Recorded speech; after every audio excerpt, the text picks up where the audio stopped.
नमस्ते बच्चों, मेरा नाम कविता है। मैं 5वीं कक्षा हिंदी द्वितीय भाषा पढ़ाती हूँ। सब लोग छुट्टियाँ मना चुके हैं।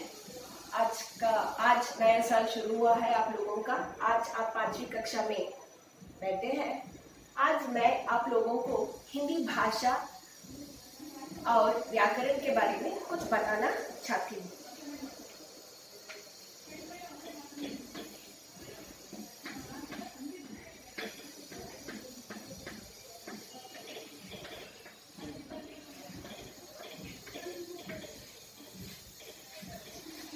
भाषा भाषा का मतलब क्या है हम नहीं जानते।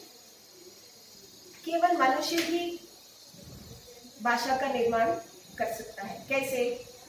आदान प्रदान कर सकता है, दूसरों के साथ बातें करना और कहना और समझना दोनों भाषा है। भाषा का मतलब क्या है? कहना और समझना भाषा है। प्राचीन काल में मनुष्य बात नहीं करता था। मतलब पुराने समय में ऐसे होते थे मनुष्य लोग। कैसे बातें करते थे वो लोग? मनुष्य जब बोलता था हूँ हाँ हाँ करता था। कुछ लोगों में वो समझ में नहीं आता था। जब समय बदलता गया आपस में बात करना शुरू करने लगे। आजकल धीरे धीरे मनुष्य अपने भावों को, विचारों को प्रकट करने के लिए भाषा का इस्तेमाल किया। कैसे विचारों को प्रकट करना?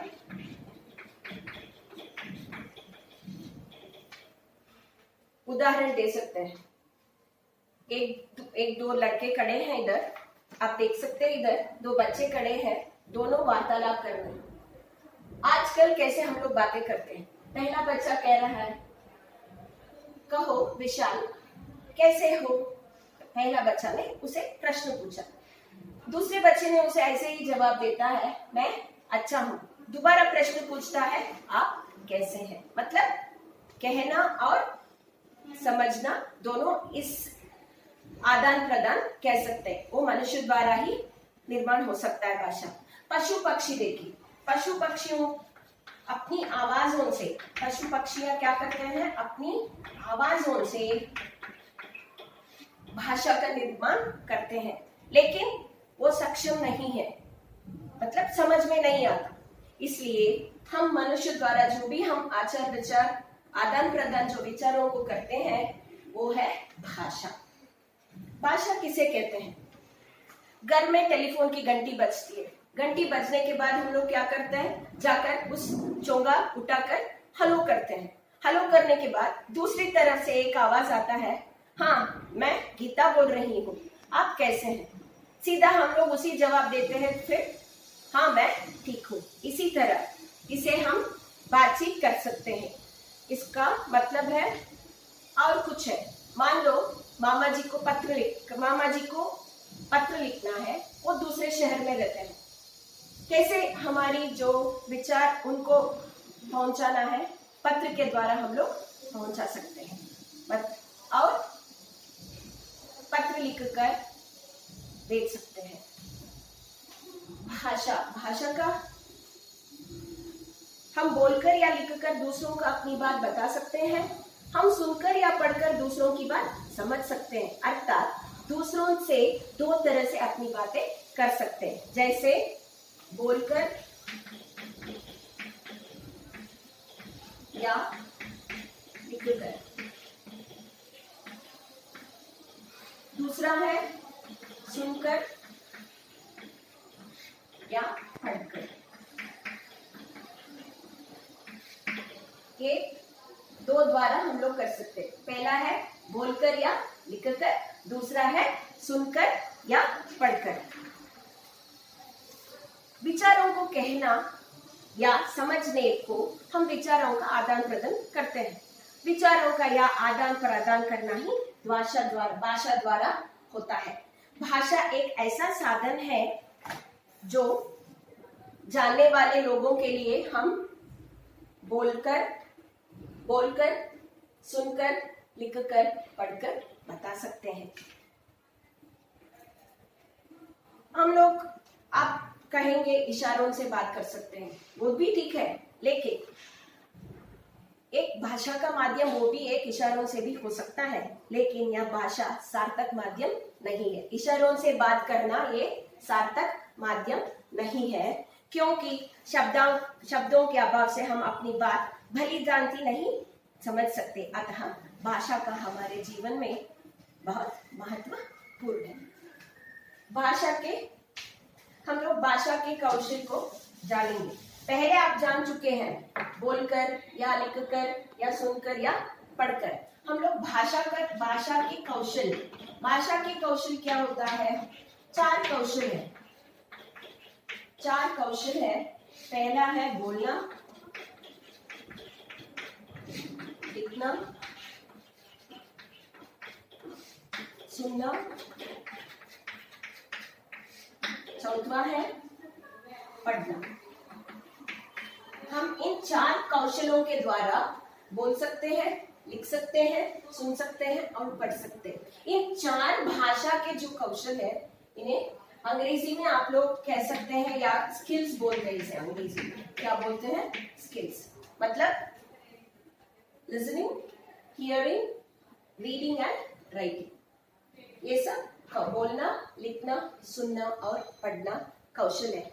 हम स्कूल कॉलेज में पाठ्य पुस्तक से भाषा के चार कौशल को समझ सकते हैं, वही हम लोग कौशल को पढ़ा सकते हैं, जैसे बोलना, लिखना, सुनना और पढ़ना, क्योंकि हमारे जीवन में बहुत उपयोगी है। ये चार कौशल जो है ना, वो बहुत उपयोगी है, जो ज्यादातर हम लोग स्कूल कॉलेजों में ही करते हैं। दूसरे शब्दों में सकते हैं कि स्कूल में भली भांति पढ़ना सिखाते हैं। क्या सिखाते हैं? स्कूल में ही हम ये चार कौशलों को सिखा सकते हैं बच्चों को, हाँ या ना? हाँ। क्या करता है ये चार पढ़ने से? व्याकरण, इसको पढ़ने के लिए हमें बहुत उपयोगी होता है। अब अगली बार आएंगे भाषा के प्रकार, भाषा के रूप।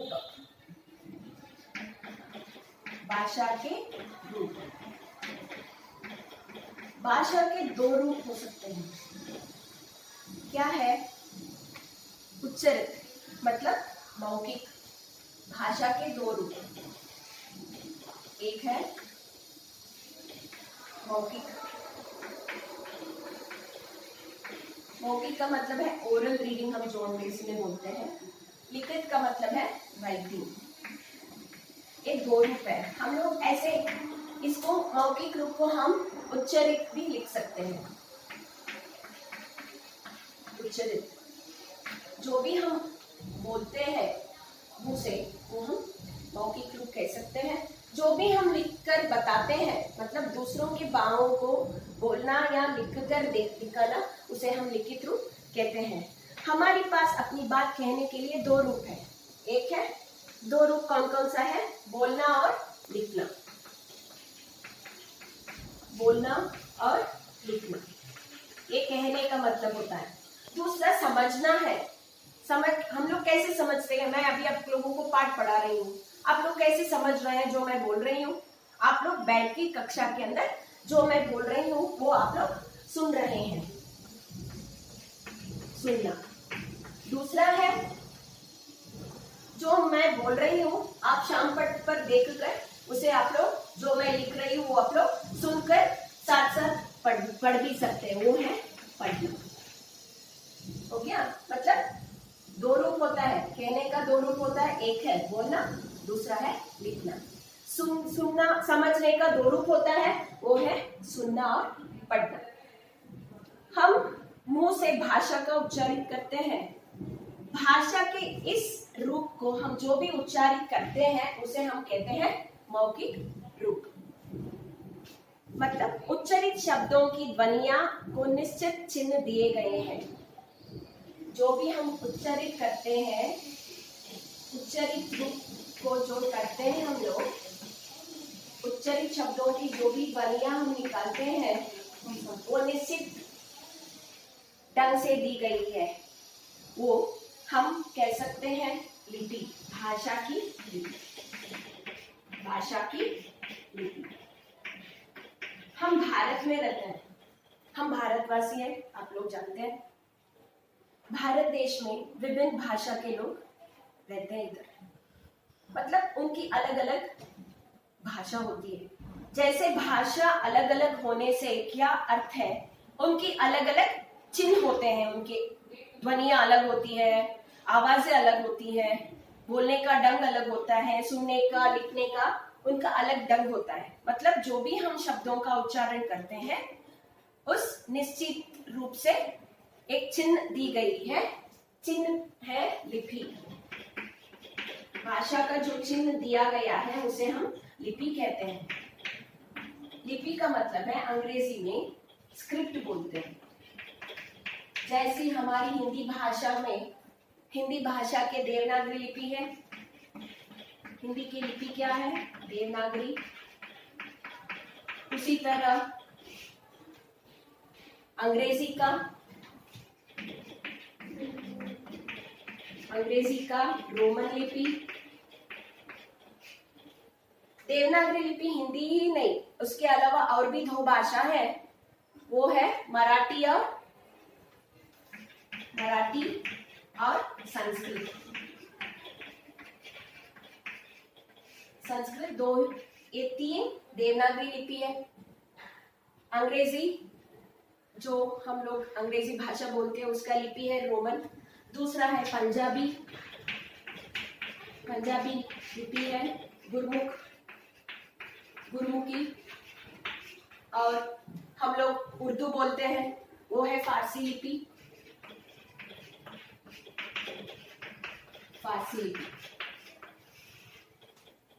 ये बहुत महत्वपूर्ण पाठ है जो आप लोगों को समझना चाहिए। हिंदी का है देवनागरी, उसके अलावा और भी दो है, वो है मराठी और संस्कृत। अंग्रेजी का है रोमन, पंजाबी का है गुरुमुखी, उर्दू का है फारसी। और भी अनेक भाषाएं हैं जो अपनी भाषाओं के हिसाब से चिन्ह का प्रयोग कर लिपि का नाम दिया जाता है। और इसके साथ साथ हम लोग समझ में आया कि हम लोग भाषा का प्रयोग कैसे करते हैं, और उसके जानकारी भी आप लोगों को कुछ मिल गया है। हमें लिपि भी मिल गया है। जैसे चाहे हम लोग वैसे लिपि का प्रयोग नहीं कर सकते। हमें इसकी क्या जरूरत है, व्याकरण की। क्यों? मैं आप लोगों को एक उदाहरण देती हूँ, व्याकरण का उदाहरण देती हूँ। पहला है मैं काना जाकर खाऊंगा घर। माँ काना जाकर खाऊंगा घर। मैंने तो वाक्य बना दिया शब्दों को जोड़कर, माँ काना जाकर खाऊंगा घर। एक बार पढ़ती हूँ, दोबारा पढ़ती हूँ, देखिए। माँ काना जाकर खाऊंगा घर। क्या आप इसका अर्थ ढूंढ सकते हैं, मतलब निकाल सकते हैं? नहीं निकाल सकते, क्योंकि ये वाक्य अशुद्ध है। जो शब्द मुंह में आया, हम लोगों ने एक वाक्य की रचना की है, ऐसा नहीं हो सकता। लिपि मिल गया, इसका अर्थ है वाक्य जैसे चाहे हम लोग शब्दों का प्रयोग नहीं कर सकते। इसलिए उदाहरण गलत है, ये गलत है। इसको कैसे ठीक करना है? अशुद्ध वाक्यों को भाषा के रूप में शुद्ध और सार्थक वर्णों का, शब्दों का प्रयोग करके हम लोग वाक्य बना सकते हैं। जैसे शुद्ध वाक्य, शुद्ध रूप क्या है? शुद्ध रूप क्या है? शुद्ध रूप है मैं घर जाकर खाना खाऊंगा। समझ गए? मैं घर जाकर खाना खाऊंगा। और भी कुछ उदाहरण मैं दे सकती हूँ। बिल्कुल, मैं घर जाकर खाना खाऊंगा एक शुद्ध रूप है, मतलब इसमें व्याकरण है, हमें कुछ अर्थ दे रहा है। इन शब्दों को हम लोग ढंग से रखे हैं जहां जहां हमें रखना चाहिए। ये वाक्य हमें अर्थ देता है। ये अशुद्ध वाक्य है, ये मैंने शुद्ध कर दिया है, वो हो गया मैं घर जाकर खाना खाऊंगा। इसी तरह हम लोग और भी कर सकते हैं, जैसे शब्दों का शब्द, कोई एक शब्द बता सकते हैं? हाँ, मैं देती हूँ उदाहरण, बटन। कोई अर्थ देता है ये शब्द? नहीं, इसमें कुछ, ये अशुद्ध शब्द है, इसमें स्पष्ट है कि उसका कोई अर्थ ही नहीं है, मायने ही नहीं है। मतलब इसका अर्थ है बर्तन। यहाँ र हो गया है, मैंने र डाल दिया है, इसका अर्थ हो गया बर्तन। बर्तन यानी यूटेंसिल्स, अंग्रेजी में हम लोग वेजल्स, ये रसोड़े में होते हैं ना, वो। समझ गए व्याकरण का मतलब? अब समझ गए। और एक वाक्य, दोनों घर के बंदर चले गए। दोनों घर के बंदर चले गए, कोई अर्थ है? दोनों घर के बंदर चले गए, चले गए, इसका अर्थ होता है? नहीं, ये भी अशुद्ध है, ये भी अशुद्ध है। अशुद्ध, इसको शुद्ध करने के लिए दोनों घर के अंदर चले गए, दोनों घर के अंदर चले गए, चले गए। ओके, दोनों अंदर, दोनों घर के अंदर चले गए। अब समझ में आया भाषा और उसका, भाषा के रूप, भाषा के कौशल और भाषा की लिपि भी आप लोग जान गए। और हमने भाषा को क्या अनिवार्य है, व्याकरण भाषा के अनिवार्य है, उसके बिना हम लोग कुछ नहीं कर सकते। और एक बात भी भूल गए, हर साल हम लोग 14 सितंबर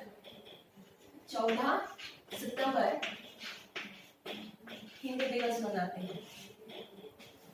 1949 में इनका प्रारंभ हुआ था, उद्घाटित किए। हिंदी दिवस हर साल हम लोग मनाते हैं। मैं दोबारा आप लोगों को दोहराना चाहती हूँ, मतलब पुनरावृत्ति करना चाहती हूँ जो मैंने आप लोगों को अभी किया। मैंने बोला है आप लोगों को, मैंने आज आपसे क्या किया, पाठ का पुनरावृत्ति करती हूँ। मैंने भाषा का महत्व समझाया आप लोगों को, दोनों की भाषा का उत्पत्ति कैसे हुई, और भाषा के रूप, भाषा के 4 कौशल, वो है बोलना, लिखना, पढ़ना और सुनना, और उसको कैसे विभाजित करके उच्चारित शब्दों के जो ध्वनियां जो आती है, निर्धारित ढंग दिया गया है, उसे भाषा की लिपि कहते हैं। भाषा की लिपि हम लोग इतना ही किया है, जो हिंदी है की है देवनागरी, हिंदी जैसे देवनागरी है, उसी हर भाषा के अलग अलग लिपि होती है। शब्दों को और वाक्यों की रचना करने के लिए व्याकरण की अनिवार्य है। व्याकरण से भाषा का ढंग और शुद्ध सार्थक शब्द मिल सकते हैं। धन्यवाद।